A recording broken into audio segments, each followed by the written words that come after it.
जारी है।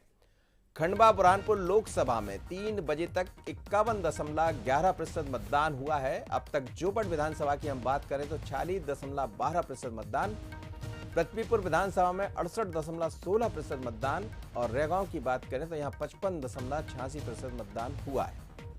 लेकिन अभी मतदान के लिए वक्त है, करीब 5 बज रहा, 6 बजे तक मतदान जारी रहेगा और इस बीच में 1 घंटे का वक्त है लगभग। इसमें प्रयास यही होगा दोनों पार्टियों का कि ज़्यादा से ज़्यादा मतदाता घरों से निकले, मतदान केंद्र तक पहुंचे। हम भी यही कह रहे हैं, आप टीवी स्क्रीन पर देख ही रहे हैं अलग अलग विधानसभाओं में कितना प्रतिशत है। 3 बजे तक 5 बज रहा, थोड़ी ही देर बाद नया प्रतिशत भी हमारे सामने होगा तो समझ पाएंगे कि आखिर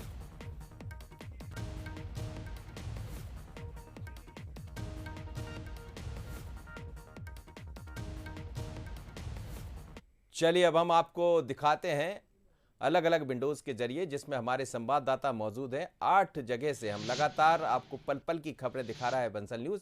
पीयूष शर्मा है, गगन से भरे और बुरहानपुर से गोपाल देवकर नजर आ रहे हैं। जोबट से संतोष कृष्णानी लगातार बने हुए। पीयूष पारे की बात करें तो वो खंडवा से हैं।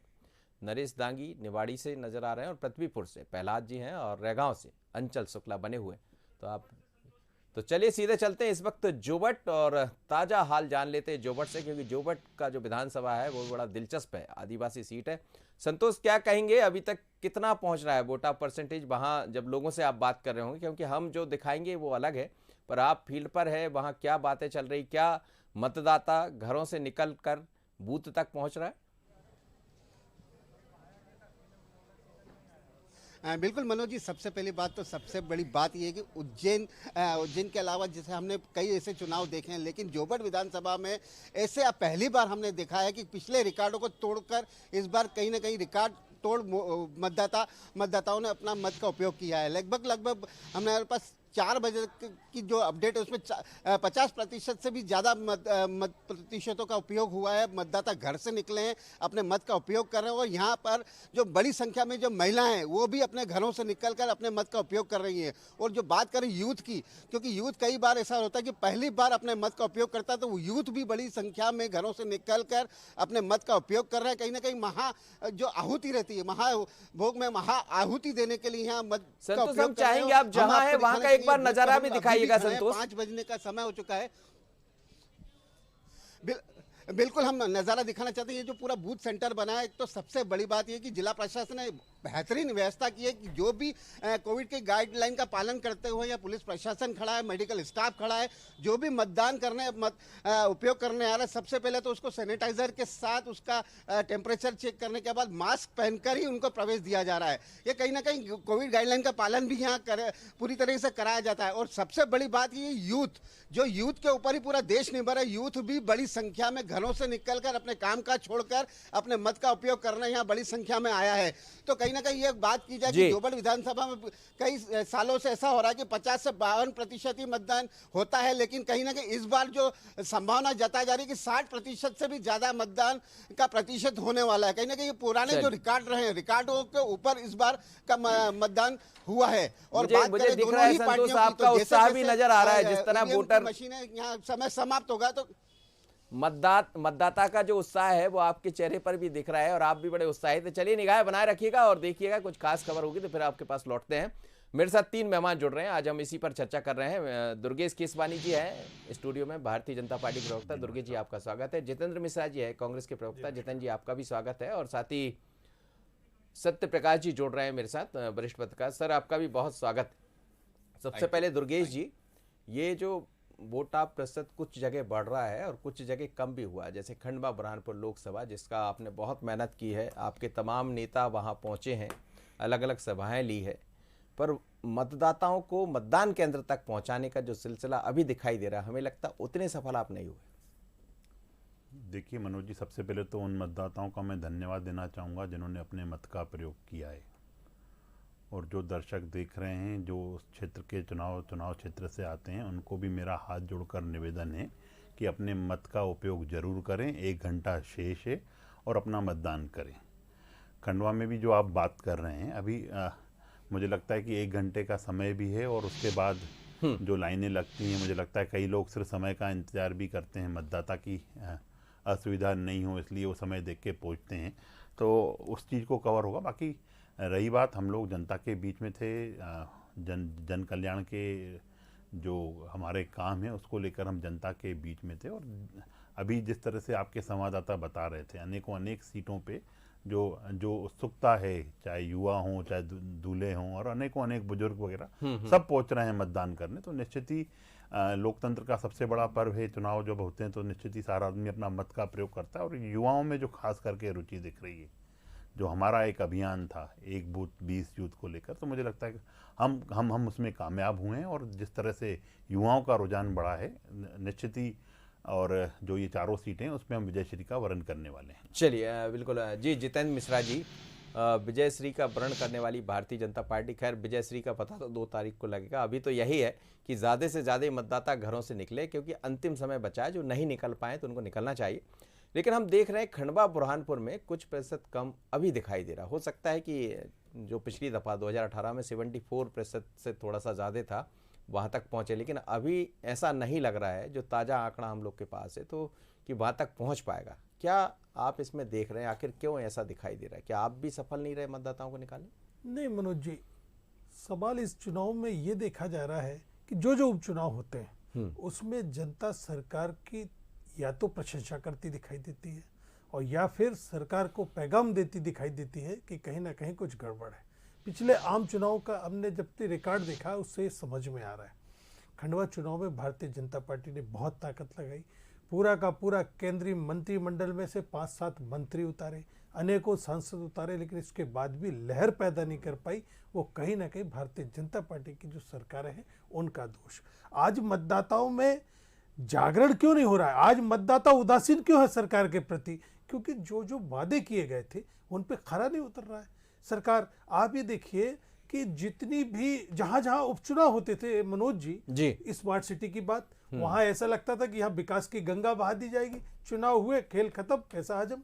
आज दमोह की भी उदाहरण लें हम, दमोह में कितनी घोषणाएं की गई थी। दमोह में मेडिकल कॉलेज की घोषणा थी, आज ईंट तक नहीं रखी गई दमोह में। स्मार्ट सिटी, 100 से ज्यादा स्मार्ट सिटी की घोषणा कर दी, लेकिन कहीं कुछ नहीं होता है। जब जनता समझ जाती है कि सिर्फ बातों के बताशे हैं, हकीकत में कुछ नहीं होने वाला, इसलिए जनता मतदाता उदासीन हो जाता है। बहुत कोशिश करने के बाद भी मतदान केंद्र तक नहीं पहुंच रहा है। रहा सवाल और जो दूसरे विधानसभा चुनावों का, वहां पर भी आप देखेंगे कि भारतीय जनता पार्टी निश्चित तौर पर अच्छा संगठन माना जाता था और वो वोटर को निकाल के लाता था, ऐसा अभी तक हमने देखा था। आज आप ये देखिए भारतीय जनता पार्टी क्यों पिछड़ रही है इन सब क्षेत्रों में। क्यों? क्योंकि आपने ये देखा होगा कि भारतीय जनता पार्टी चुनाव में प्रत्याशी तक उतारने में बहुत पीछे हो गई। हमने हमारे प्रभारी बना लिए, हमने हमारे प्रत्याशियों की सूची इनसे पहले जाहिर की, हमने मंडल और सेक्टर की कमेटी गठित की, हमने बूथ कमेटी बनाई, प्रशिक्षण तक दे दिया था। लेकिन भारतीय जनता पार्टी इस इंतजार में थी कि कांग्रेस से नाराज लोग, दूसरे दल से नाराज लोग हमारे संपर्क में आए, हम उन्हें चुनाव लड़ाए। क्योंकि इनका जो मूल कार्यकर्ता था, इनके जो जनप्रतिनिधि थे, वो क्षेत्र में जाने की स्थिति में नहीं थे मनोज जी। उसके पीछे कारण अगर देखा जाए तो कोरोना काल की बहुत बड़ी समस्या है, जहां पे ना रेमडेसिविर उपलब्ध करा पाए, ना ऑक्सीजन उपलब्ध करा पाए। अस्पतालों की स्थिति आपने दिखाई है, आपके चैनल ने दिखाई, छुपा हुआ नहीं है, किस तरीके से काल के गाल में समा गए मध्य प्रदेश। 100 करोड़ लोगों को लगवा दिए ना, ये भी तो बताया चुनाव में।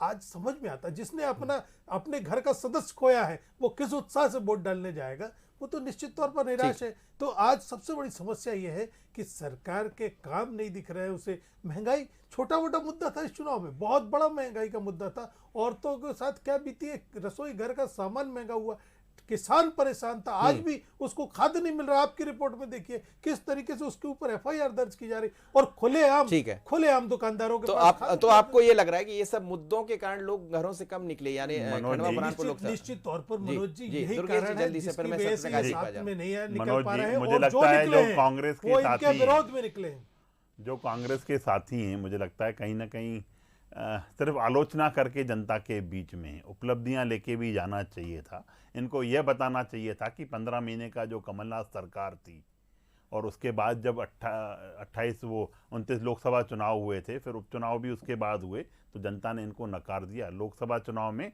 इनकी सिर्फ एक जगह सीट बचाने में कामयाब रहे, जो इनकी नीतियां थी उसके खिलाफ जनता खड़ी थी। आज भी निश्चित रूप से जो जनता मत का प्रयोग कर रही है वो इसलिए कर रही है कि कमलनाथ जी कर्ज माफ नहीं कर पाए, वो इसलिए कर रही है कि युवाओं को 4,000 नहीं दे पाए, वो इसलिए कर रही है कि 51,000 रुपए कमलनाथ जी उन कन्यादान योजनाओं के जोड़ों को नहीं दे पाए जो इन्होंने किए थे। ऐसे 973 वचन है मनोज जी जो कमलनाथ जी ने जनता से वादे किए थे, और आज जब चुनाव में हैं तो हम आलोचनाओं को साथ लेके बढ़ रहे हैं। ये बोल रहे हैं वादे किए गए थे। अरे भारतीय जनता पार्टी वचन नहीं देती है, पर जो घोषणा करती है वो उसको अक्षर से निभाती है। ठीक है, घोषणा को लेकर मुख्यमंत्री जी ने भी कहा, उन्होंने भी कहा है कि हम घोषणा करते हैं, क्योंकि बहुत आरोप लगे थे चुनाव में, लगातार हम कवर भी कर रहे थे। लेकिन सत्य प्रकाश जी के पास में चलूंगा तो जब बात घोषणा की हो गई है तो जरा देखते हैं कुछ दिलचस्प तस्वीरें, दिलचस्प बयान, उसके बाद इस चर्चा को मैं आगे बढ़ाऊंगा। जरा दिखाते हैं आपको, क्योंकि बात हो रही। सुनिएगा, दिग्विजय सिंह का बयान सुन लीजिए,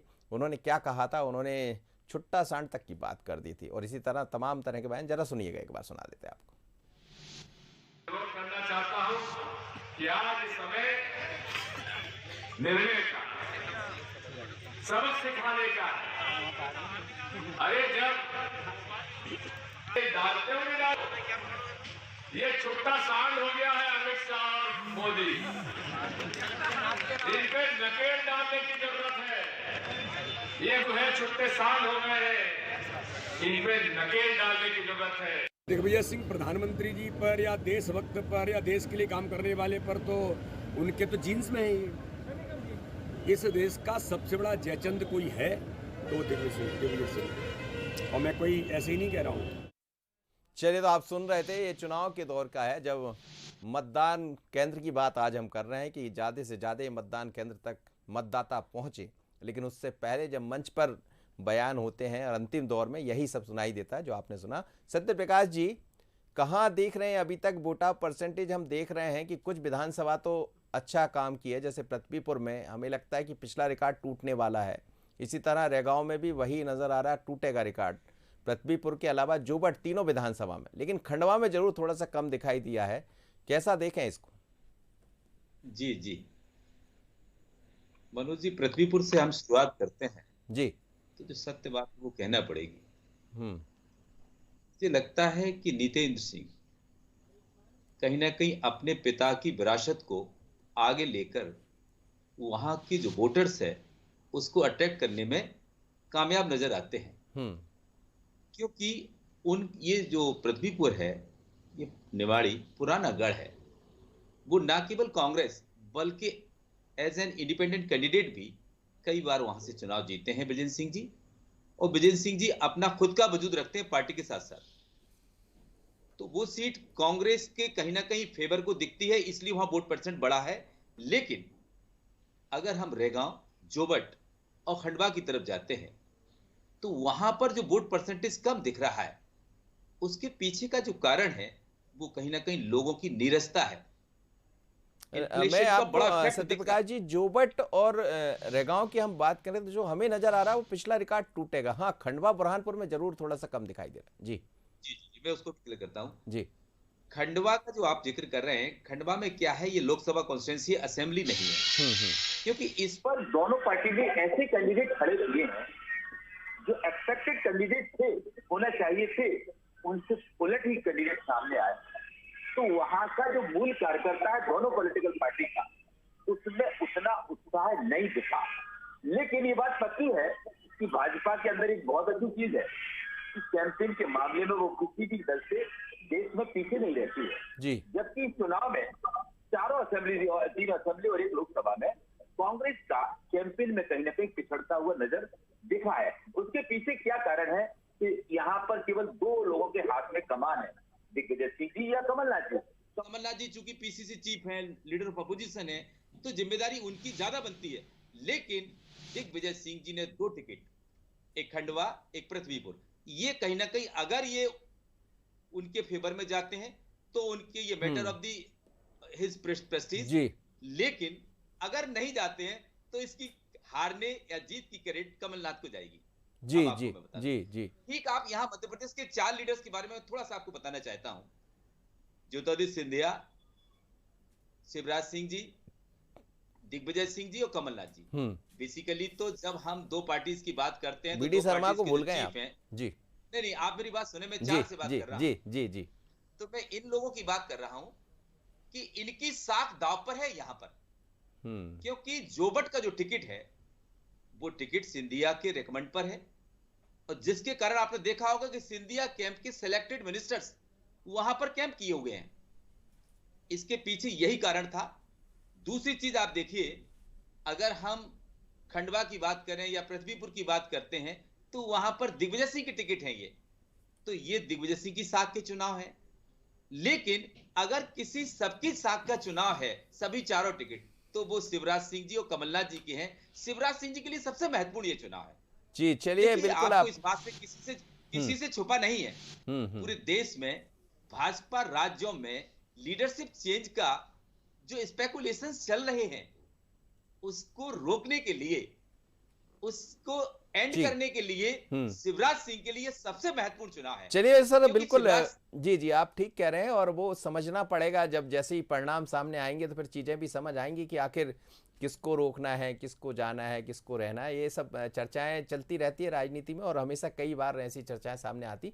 लेकिन वोटा परसेंटेज जो बढ़ता हुआ दिखाई भी दे रहा है, वो भी कुछ इशारा कर रहा है। और जी दुर्गेश जी, आपसे मैं समझना चाहूँगा, पृथ्वीपुर में 68 कुछ अभी दिखाई दे रहा है। ये 3 बजे तक का आंकड़ा है, और 3 बजे के बाद बहुत समय ऐसा है जब हमें लगता है कि 1.5 से 2 घंटे का वक्त रहा होगा, और ये और बढ़ गया होगा। और ऐसा लगता है कि पिछली बार से ज़्यादा ये प्रतिशत बढ़ता हुआ दिखाई दे रहा है, और आपने शिकायत भी की है। देखिए, निश्चित रूप से मनोज जी, वोट परसेंट जो बढ़ रहा है उससे भाजपा को ही बेनिफिट मिलेगा। और जो जो हम लोग विकास के मुद्दों को लेकर जनता के बीच में थे, हम माननीय मोदी जी का जो मूल मंत्र है, सबका साथ, सबका विकास, सबका विश्वास, जो केंद्र की योजनाएं हैं, जो प्रदेश सरकार की योजनाएं हैं, उनको लेकर हम जनता के बीच में थे।